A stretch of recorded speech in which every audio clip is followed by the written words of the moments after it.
guess I start out, sharing with you. I came here tonight, thinking I was going to be speaking from a PowerPoint. And they told me, no, this is going to be straight from the heart, right? And I thought, man, who better can tell my story but me? All right, now. So my name is Mujaddid Muhammad. My story began at the age of 9, and I must say that I'm compartmentalizing, this story within the 10 to 12 minutes, and I'm going to try to hit the most important parts. At the age of 9, I was sexually abused while in the Boy Scouts. I never talked about that abuse. I never mentioned it to anyone until the age of 25. But leading up to that time, I went through 5 juvenile institutions. My first incarceration as an adult was for 4 years. And then my third incarceration was for 32 years. The last one actually was 27. And I share with people that I didn't serve time. I was incarcerated, but I made time serve me. People look at me today and what I'm doing in my life. And when they hear that story about what I've been through, it's unbelievable to a lot of people. I came here tonight with the subject of understanding and cultivating resilience, the power to bounce back. Because in examining my life and my story and interacting with others, what I begin to see is that much like myself, everybody had a backstory. Everybody that I encountered during my incarceration who were self-sabotaging, who were living self-destructive lives, they all had a backstory. And this is when I began to understand the nature of trauma. You heard him when he talked about my bio, he mentioned a lot about trauma. Because that's how my story began to unravel, is me studying and examining why I was the way that I was, right? Many people, they would, I remember coming up, I was considered that bad child, It was always, what's wrong with him? How could you, right? But no one never understood what the backstory was, right? And it was only after being in prison and beginning to examine my life, beginning to talk about what happened, is that the healing process began. And as a result of that, this is what I have dedicated my life to, is going into the prisons and showing others how to overcome trauma.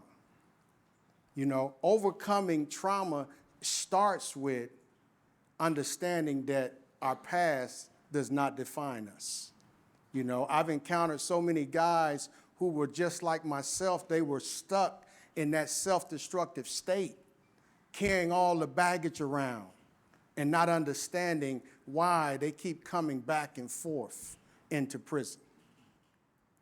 Why they keep abandoning their children and their families, coming back in after saying that, I meet with guys and everybody is so ready and anxious to get out of prison and go home. But for what? Only to come back because they're still carrying that baggage around. So that is one point, is that our past does not define us. The other point that I want to speak on in regards to my life that has helped me become the person that I am today is vulnerability. Being vulnerable, right? And I think when we hear that term, a lot of people don't understand what it means to be vulnerable. when we talk about that. And this is what I encounter with the guys that I interact with, is that no one wants to talk about what happened. No one wants to talk about what happened. But that has become my strong suit. When I was in prison, I did 23 years in the federal system. And while in the federal system, I learned so much, right? And when I was getting ready to get out, they let me go, but the state still had time that they wanted from me. So when I came back to the state, I thought I was going home. You know, they hit me with 48 more months, you know? And at that time, I thought, man, am I to die in here, right? And when I began to, ask God why, what came to me was that I needed to work on that trauma. I needed to work more on my trauma, right? And this is when I really began to understand about the vulnerability piece, and being able to be transparent, being able to talk about whatever it is that has plagued you in your childhood, throughout your adulthood, right? And that's where my power came in at. There was a saying that I came across that says, trauma not transformed is transferred. Hurt people hurt people. What I turned that into was trauma transformed is healing transferred. Healed people help people, right? And this is what I advocate now when I go around into the prisons. I'm in London, Pickaway, Madison, Franklin County Community-Based Corrections.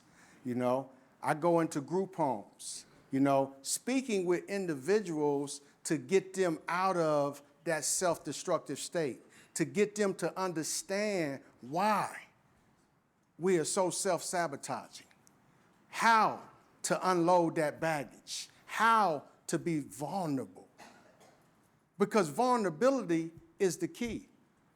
As I look out into the audience today, I know that everybody in here has a backstory, right?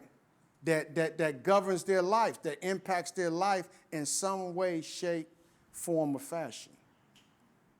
And we can't start living that purposeful life until we let go of that baggage, because that's what I had to do, right? When I let go of the baggage, when I let go of the shame and the guilt, right, I got on to my path, doing what I believe I was prepared to do based on my lived experiences.